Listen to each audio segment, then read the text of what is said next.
All right. It's a Science Sip It's Friday. a Science Sip Friday. We didn't do one last week. We were on a little vacation.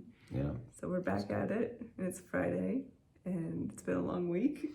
And it's been a good week in the world of science news. It has been. And because it's been a long week and we're tired, we didn't make a cocktail, but we are having a glass of wine. So Indeed, cheers, Dimos. Cold wine at that. Yeah.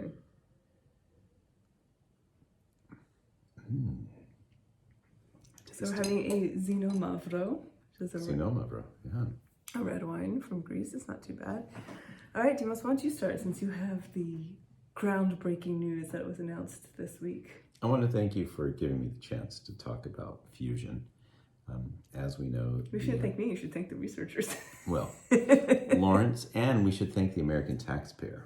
That's true. Lawrence Livermore National Labs recently announced, I believe it was on Wednesday, that Tuesday, that the ignition was finally achieved in fusion. Now, what does ignition mean? Is that when you just put your key in and you turn it? Yes. Well, it's not that different. So let's say, for example, you're trying to start your car. You turn your key and you put a little bit of energy into your engine, spark fuel, and then out comes the rotation and the car's running on its own. You don't need to do anything more. It's self-sustaining. So self-sustaining reaction was not created, just in case you were wondering. No, I didn't get that message. Every pellet that is created as a fuel pellet, which is what we need to get the Lawrence Livermore reactor going, is a small amount of fuel, and it's acted on by 192 lasers that focus an enormous amount of energy. Now, what is the fuel? So the fuel is deuterium and tritium, which is held together in a ball of something to essentially immobilize those two elements. Now, deuterium and tritium are both essentially isotopes of hydrogen. Right. And what happens is these isotopes are acted upon inside this enclosed ball that includes around it a sphere made of depleted uranium and gold foil. Interesting. So the reason that they do this is they can have a place where the energy of the lasers is not only captured and then redirected into this ball of deuterium and tritium, but also that the energy can be equivalently surrounding this ball and pushing on every side. So essentially it's a perfect sphere imploding in on itself. Oh, I was going to say it's kind of like the nuclear fusion convection oven. Yes, the easy bake.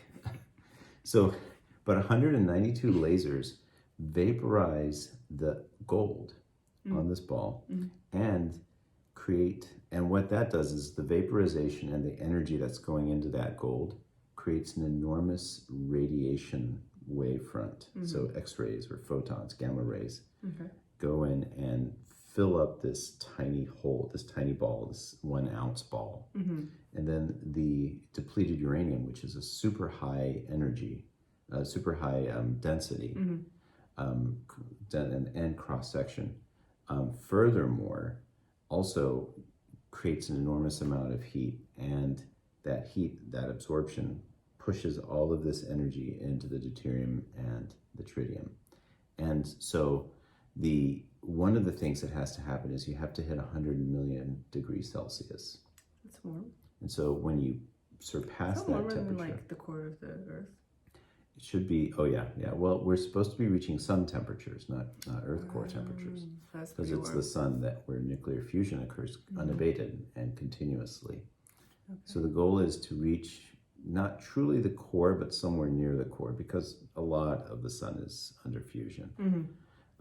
But if you can get to that minimum temperature where you can guarantee that and do it in a confined space with just the right elements inside this mixture, you can demonstrate that.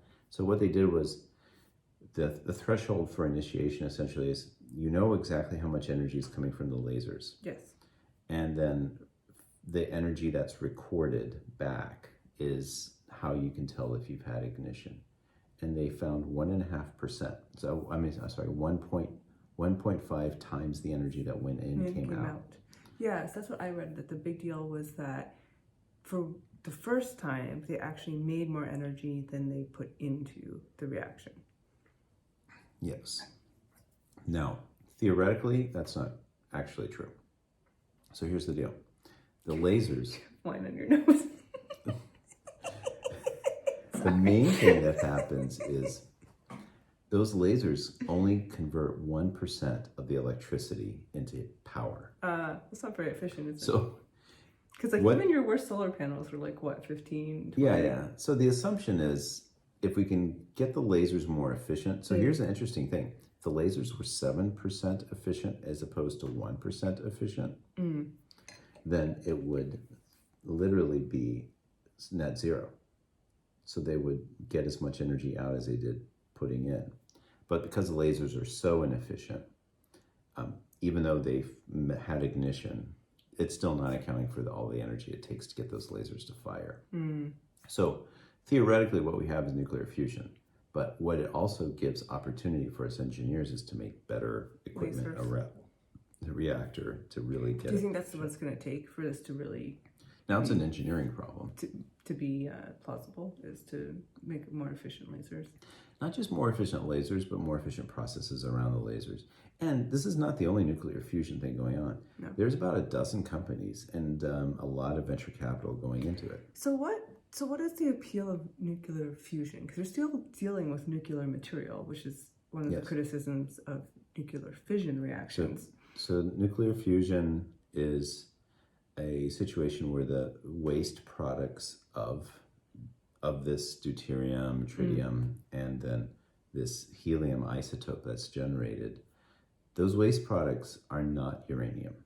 They are not, I mean, a little bit of depleted uranium, for example, is used for the fuel pellet, but that is so much better than enriched uranium or plutonium that's used in breeder or standard. So you don't have to worry about the storage of the waste products. Exactly. There's storage that's involved and there are waste products that are involved, but the amount of energy that comes out, for example, the peak output and energy of that 1 ounce ball that was acted upon this past Tuesday exceeded the entire power output of the United States power grid for like a few microseconds. Right.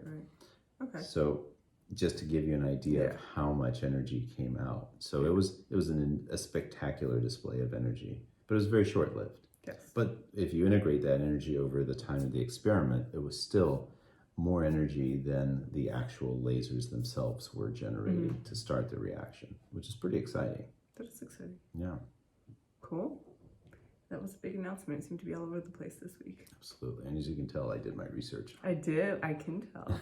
Thank you for explaining that, because I think most of us did not quite appreciate the enormity of the discovery or what it could potentially mean. I think, I've heard about nuclear fusion. It was, do you remember that movie, The Saint, with Val Kilmer? Who could forget it? Yeah, so that was the basis. I haven't seen it.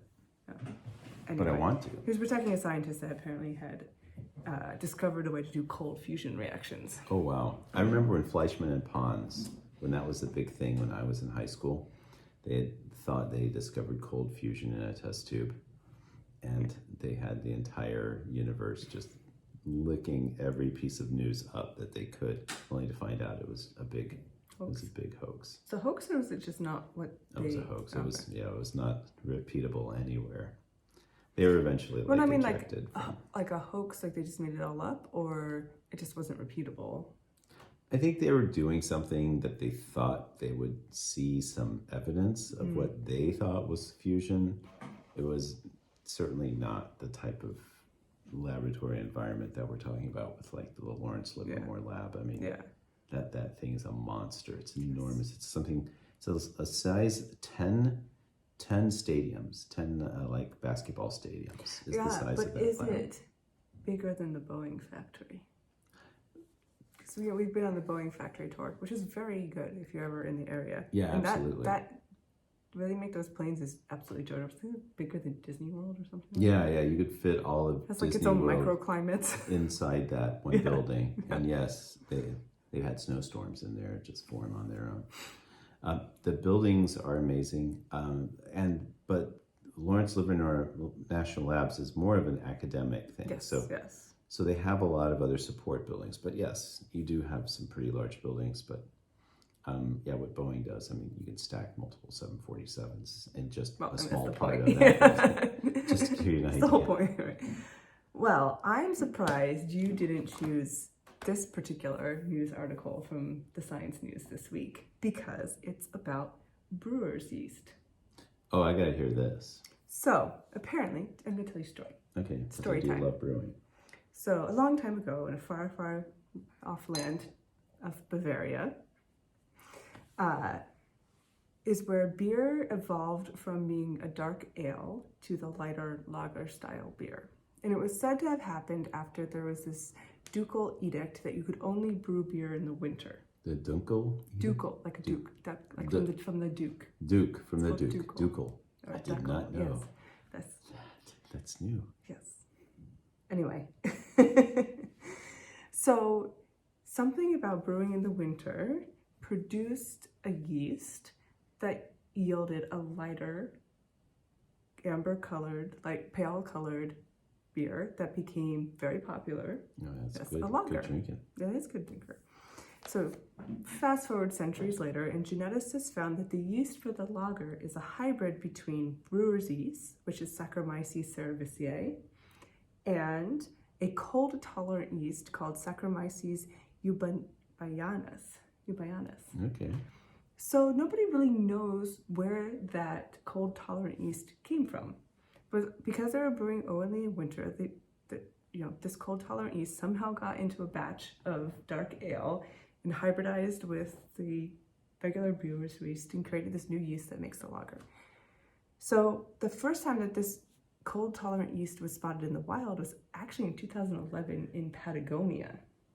Apparently it's all over South America, very common, but really rare in Europe. Until this Wednesday, a paper published in the journal Yeast Research from the University of College Dublin found this cold-tolerant yeast in the dirt in Ireland. And it's the same family of this type of yeast that is also seen in Tibet and North Carolina. North Carolina.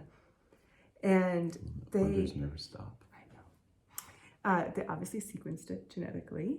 And the sequencing is allowing researchers to get the genetic diversity of this cold-tolerant strain of yeast around the world, but also to try to figure out how it got from South America to Bavaria all that long time ago. And it looks like it's a little bit more related to the Tibetan strain.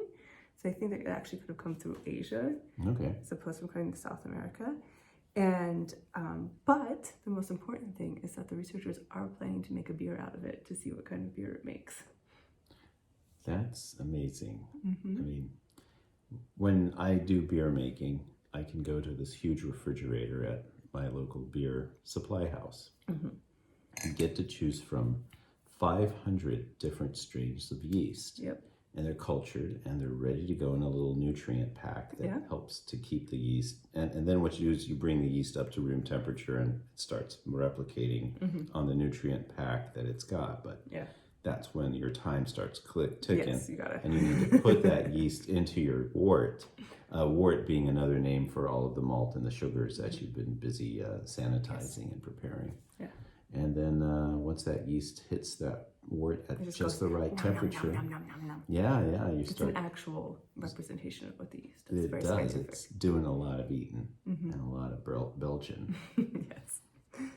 But I just thought that was really interesting to think about the genetic lineages of the yeasts and that this just random accident in Bavaria produced a cross strain of yeast that makes lager. So did they just go anywhere for the dirt, or they found the dirt? Well, they found the dirt in Ireland, actually, on the campus of the college.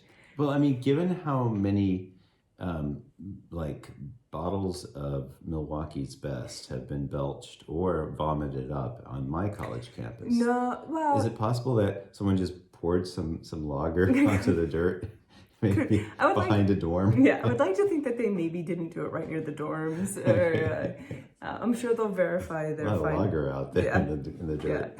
Yeah. I'm sure they'll verify their findings. Okay. So I can look up the paper if you want. That would be great. That'd be hilarious. It's like, where'd that dirt come from?